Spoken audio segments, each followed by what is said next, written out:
नमस्कार मित्रों, VS online कक्षा में आपका एक बार पुनः स्वागत है। मनोविज्ञान की जो इससे पूर्व 2 कक्षाएं हो चुकी हैं, बाल मनोविज्ञान के बारे में चर्चा कर रहे थे। उसमें जो अगला है, हमने अभिवृद्धि और विकास के नियम या सिद्धांतों के बारे में जानेंगे। देखिए, सबसे पहला जो इसका नियम है, निरंतरता का सिद्धांत। कहने का अभिप्राय कि मनोविज्ञान में जब भी जो बाल मनोविज्ञान में हम किस चीज का अध्ययन करते हैं, गर्भावस्था से किशोरावस्था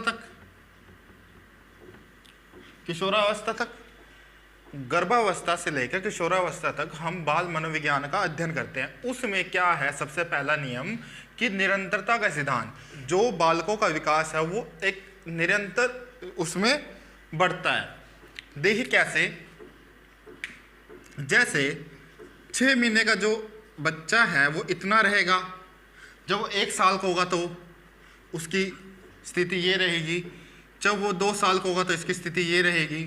तो क्या है कि जो विकास है, अभिवृद्धि है बाल मनोविज्ञान में, वो निरंतर बनी रहती है। उसके बाद व्यक्तिगत विभिन्नता का सिद्धांत या व्यक्तिगतता का सिद्धांत। व्यक्तिगतता का सिद्धांत का मतलब यहाँ पे ये है कि जो प्रत्येक मानव का विकास, प्रत्येक बच्चे का विकास अलग अलग होता है। बेशक वो एक रक्त मांस मज्जा से बने हों, परंतु जो व्यक्तिगत, सब में अपनी एक विशेषता है। और ये किस कारण से होता है? ये इस कारण से होता है क्योंकि प्रत्येक व्यक्ति का, प्रत्येक बच्चे का जो वातावरण, देश, काल, सब परिस्थितियां अलग होती हैं। तो उस कारण जो प्रत्येक बच्चे में अपनी एक व्यक्तिगत विशेषता रहती है।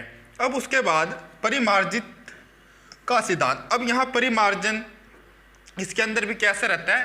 अभिवृद्धि हमने जाना था कि जैसे अभिवृद्धि का कब तक रहती है? लगभग किशोरावस्था तक अभिवृद्धि रहती है। उसके बाद अभिवृद्धि जो हमारा ग्रोथ है वो रुक जाती है। जैसे हाइट के संबंध में हमने बताया था, उसी तरह देखिए विकास जो है, विकास जैसे जैसे हमारी एज बढ़ती है वैसे वैसे ये अनुभव हमारे अंतर्गत आता रहता है।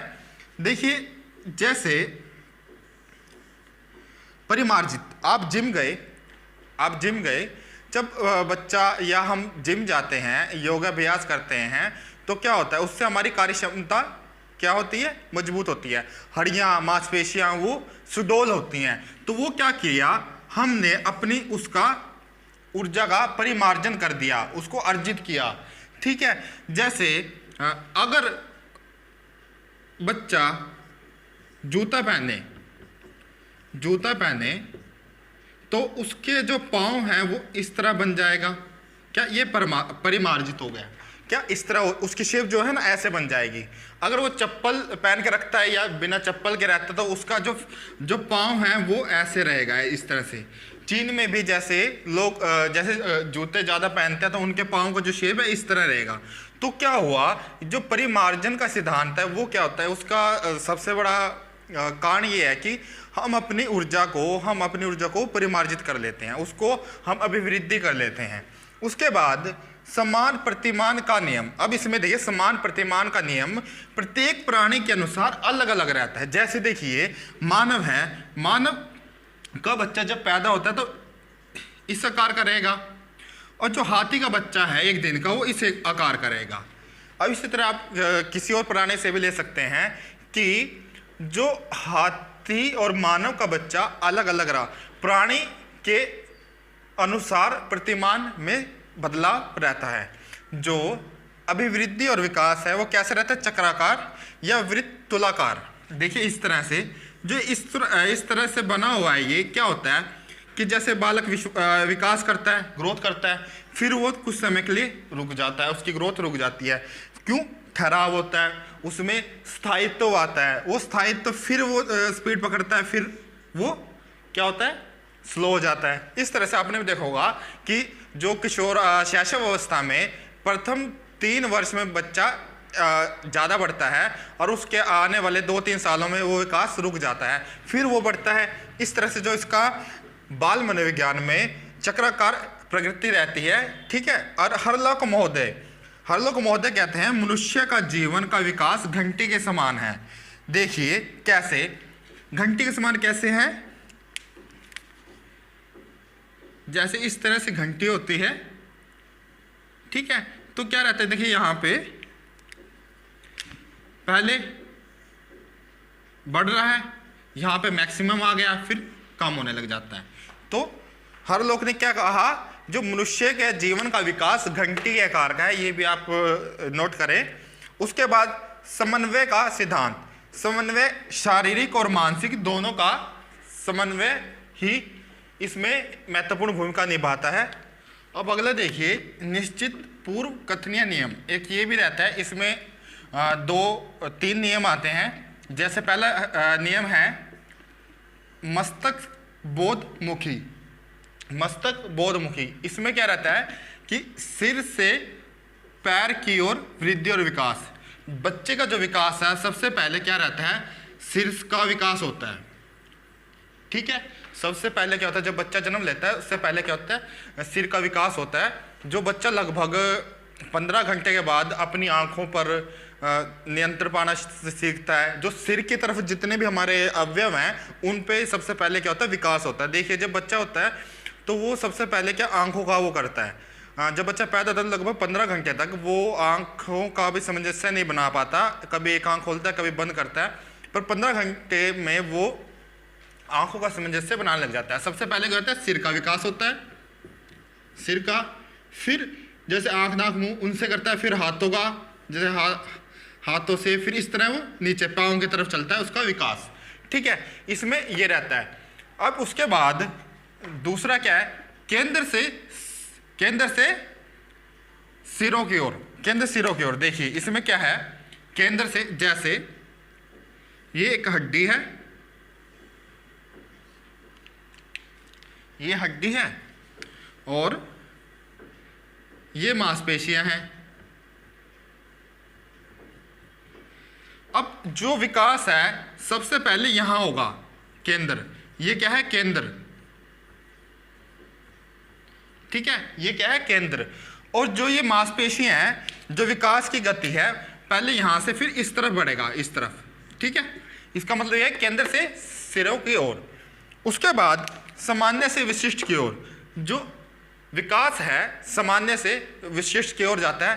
पहले बच्चा जब पैदा होता है उसके बाद धीरे धीरे वो देखना शुरू करता है, अपने जो आसपास का वातावरण है उससे सामंजस्य बिठाता है, फिर वो 1 साल बाद जैसे बोलना शुरू करता है। इस तरह से जो विकास है धीरे धीरे क्या होता है, विशिष्ट की ओर जाता है। पहले सामान्य विकास रहता है। बाल मनोविज्ञान में अगला जो है वातावरण और वंशानुक्रम, एक इसका नियम है कि बच्चे का जो विकास है मनोवैज्ञानिक मानते हैं कि वंशानुक्रम 50%, 50%, और इसी तरह वातावरण भी 50% बच्चे को के विकास में भूमिका निभाता है। परंतु बच्चे का वातावरण जैसा होगा वो बच्चा वैसा बनने की संभावना अधिक रहती है उसकी। बच्चे का वातावरण जैसा होगा उस क्या रहेगा, उसके विकास की संभावना अधिक रहेगी। जैसे एक जनजाति है, बच्चों का जो शब्दकोश है, उनकी जो भाषा है, उनका जो कल्चर है वो इतना विकसित नहीं होता जितना कि एक जो हम शहर या गांव में जो कि सभ्यता में रह रहे हैं, उनका जो वातावरण और इनके जो हमारा वातावरण है उसमें क्या रहता है, अंतर है। एक अगला टॉपिक आता है इसमें, विकास में परिवर्तन कैसे होता है।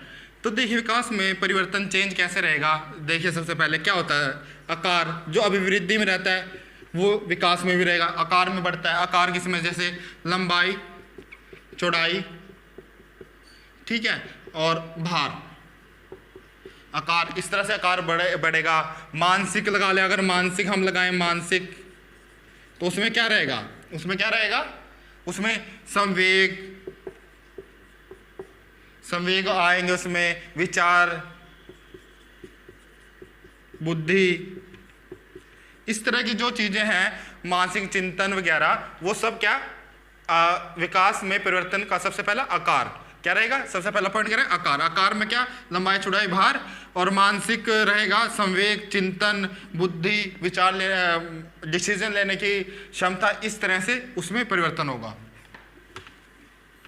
उसके बाद दूसरा ऐसे में रहता है अनुपात में परिवर्तन। अनुपात में परिवर्तन। अनुपात में परिवर्तन कैसे रहता है? देखिए, अनुपात में परिवर्तन रहता है सबसे पहले जैसे शारीरिक परिवर्तन रहता है। उसके बाद शारीरिक विकास होता है, जैसे उसका हड्डियों, मांसपेशियां, लंबाई, इस तरह के उनका विकास रहता है। फिर उसके बाद जैसे मानसिक चिंतन की क्षमता बढ़ जाती है, मानसिक विकास। उसके बाद देखिए नैतिक विकास, वो समाज में जैसे जैसे जाता है तो उसका नैतिक विकास भी रहता है, क्या अच्छा है क्या बुरा है वो सोचने लग जाता है। उसके बाद देखिए सामाजिक विकास, सामाजिक नियमों का पालन करने लग जाता है, सामाजिक नियमों का पालन करने लग जाता है। और भाषीय विकास,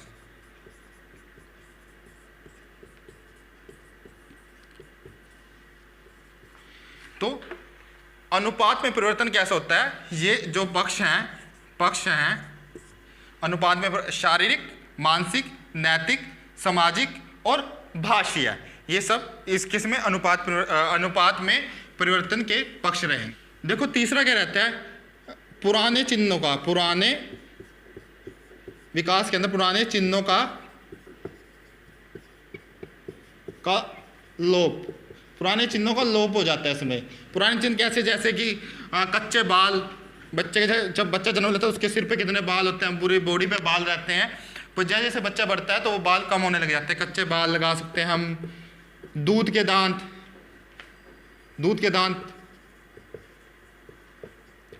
ठीक लग जाता है। और चौथे में रहेगा और नए चिन्हों का विकास, नए चिन्हों का विकास, जैसे पक्के दांत आने लग जाते हैं, ठीक है। इस तरह जो इसका उल्टा हो जाता है, पक्के दांत आ गए, बाल पक्के हो जाते हैं। इस तरह जो नए चिन्ह हैं वो विकास होने लग जाते हैं, हड्डियां मजबूत हो जाती हैं। इस तरह से क्या हमने जो अभिवृद्धि और विकास के नियम और विकास में परिवर्तन कैसे आता है, ये दो टॉपिक आज पढ़े। अभिवृद्धि और विकास को प्रभावित करने वाले कारक, जैसे वैसे मैं अभी बता देता हूँ उसमें, क्योंकि इतना ज़्यादा है नहीं। जैसे वंशानुक्रम रहता है, वातावरण रहता है, चोट का, अगर बच्चे को बचपन में चोट लग जाए या कोई बीमारी हो जाए, इस तरह से उसका सामाजिक पक्ष कैसा है, ठीक है, उसका देश, परिस्थितियाँ, ये सब चीज़ें जो है एक बालक के विकास में, अभिवृद्धि और विकास में महत्वपूर्ण भूमिका निभाती है।